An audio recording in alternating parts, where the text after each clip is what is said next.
G'day everyone, welcome to Act 5, Scene 1 of Shakespeare's Macbeth.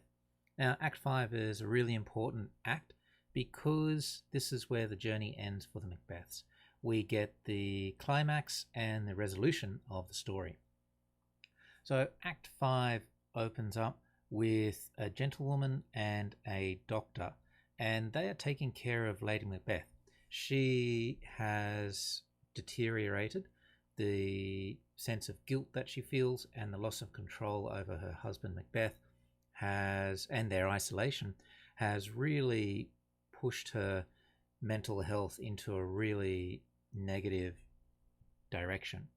And Lady Macbeth has been hallucinating, she's been sleepwalking, and she's not very well put together at this stage. So the gentlewoman and the doctor are talking about Lady Macbeth, and the doctor says that this is not a physical condition, it's something about her soul. And we get some important quotes here. Lady Macbeth says, "Out, damn spot, out I say, 1, 2, why, then 'tis time to do it. Hell is murky, fie my lord, fie, a soldier and a feared. What need we fear, who knows it, when none can call our power to account? Yet who would have thought the old man to have had so much blood in him?"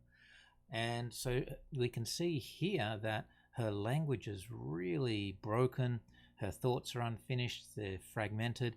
This is really different to her command of language that she had in Act 1, where she dominated Macbeth with her language. So what is she talking about here? Out, damn spot, out I say. She's talking about washing the spots of blood out of her hands. So if you go back to Act 2, when both the Macbeths have blood on their hands and they try to wash the blood off their hands, this is an echo of that. She 1, 2, why, 'tis time to do it. So when we're echoing back to where Lady Macbeth is pushing Macbeth to kill a king. Hell is murky, so she has some reflection here. She knows she's in a dark place. She knows she's in hell, essentially.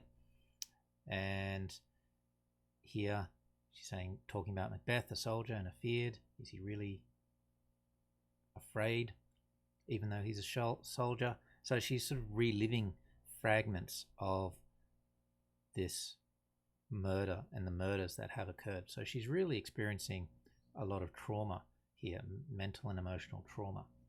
And now she's talking about what need we fear, who knows it, when none can call our power to account.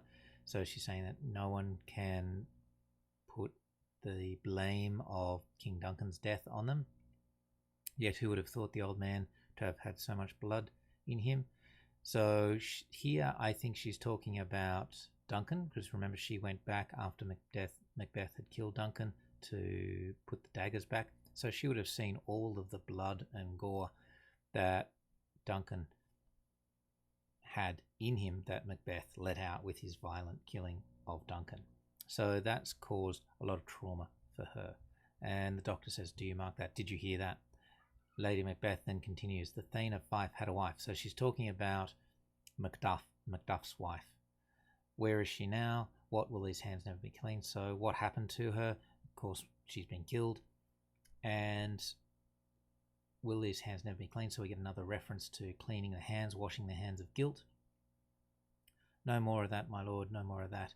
You mar all with this starting." So again, referring to Act 3, where Macbeth had his hallucination of Banquo's ghost.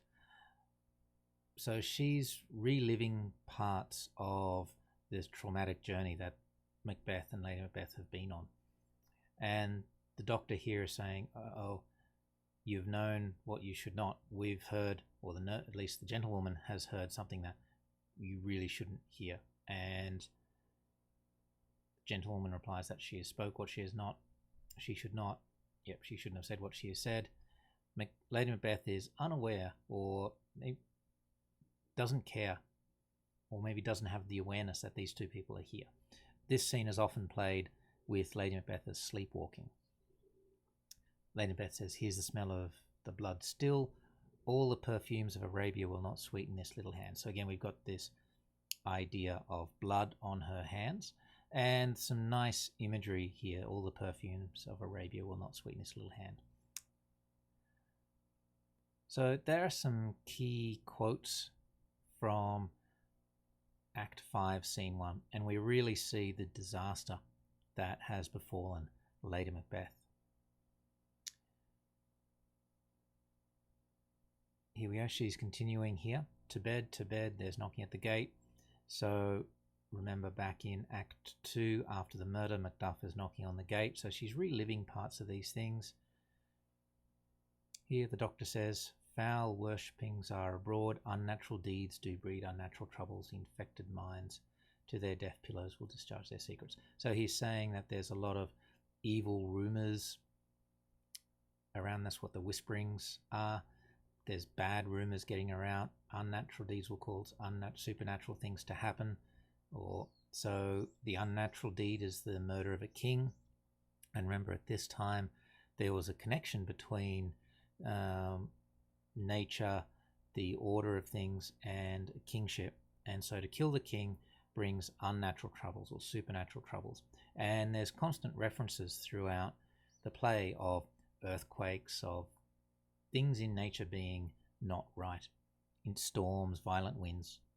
Infected minds, so guilty minds, to their deaf pillows will discharge their secrets. So guilty minds will, in their sleep, that's what the pillows means, in their sleep, will tell their secrets. All right, that's it for Act 5, Scene 1. Thanks, everyone.